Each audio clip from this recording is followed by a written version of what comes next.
तुलसी शालिग्राम विवाह की पौराणिक कथा।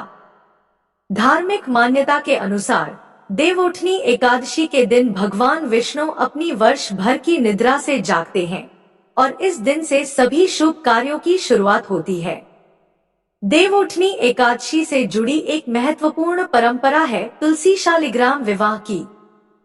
शालिग्राम भगवान विष्णु का एक रूप माने जाते हैं। इस विवाह की कथा शिव पुराण में वर्णित है, जो इस प्रकार है।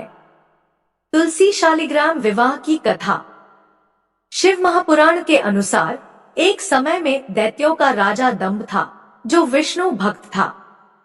बहुत समय तक संतान न होने के कारण उसने दैत्यों के गुरु शुक्राचार्य से श्री कृष्ण मंत्र प्राप्त किया और पुष्कर में जाकर कठोर तपस्या की।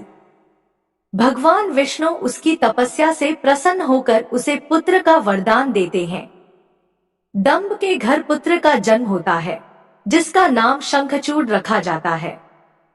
शंखचूड़ ने जब बड़े होकर ब्रह्मा जी से अजय होने का वरदान प्राप्त किया, तो ब्रह्मा जी ने उसे सलाह दी कि वह बद्रीवन में तपस्या करने वाली तुलसी से विवाह करे। ब्रह्मा जी के आदेश पर शंखचूड़ बद्रीवन गया और वहां तपस्या कर रही तुलसी से विवाह किया।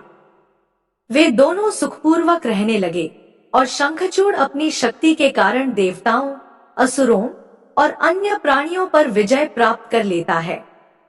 एक दिन देवता भगवान विष्णु के पास जाते हैं और शंखचूड़ के अत्याचार से मुक्ति पाने के लिए सहायता मांगते हैं। भगवान विष्णु शंखचूड़ की मृत्यु का कारण भगवान शिव के त्रिशूल को बताते हैं। देवता भगवान शिव के पास जाते हैं और भगवान शिव शंखचूड़ को युद्ध में हराने के लिए अपनी सेना लेकर निकलते हैं।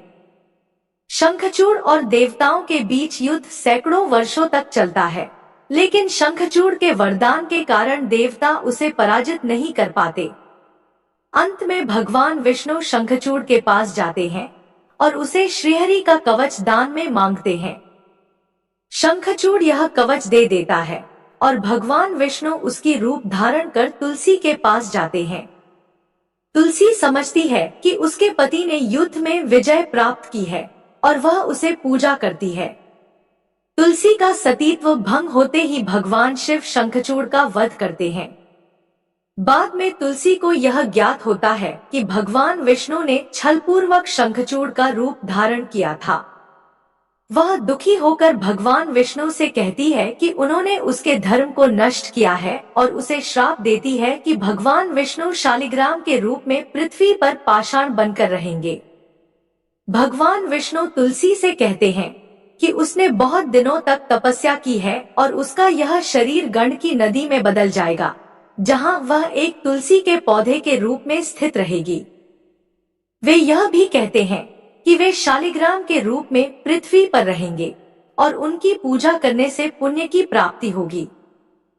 परंपरा के अनुसार देव प्रबोधिनी एकादशी के दिन तुलसी और शालिग्राम का विवाह संपन्न होता है।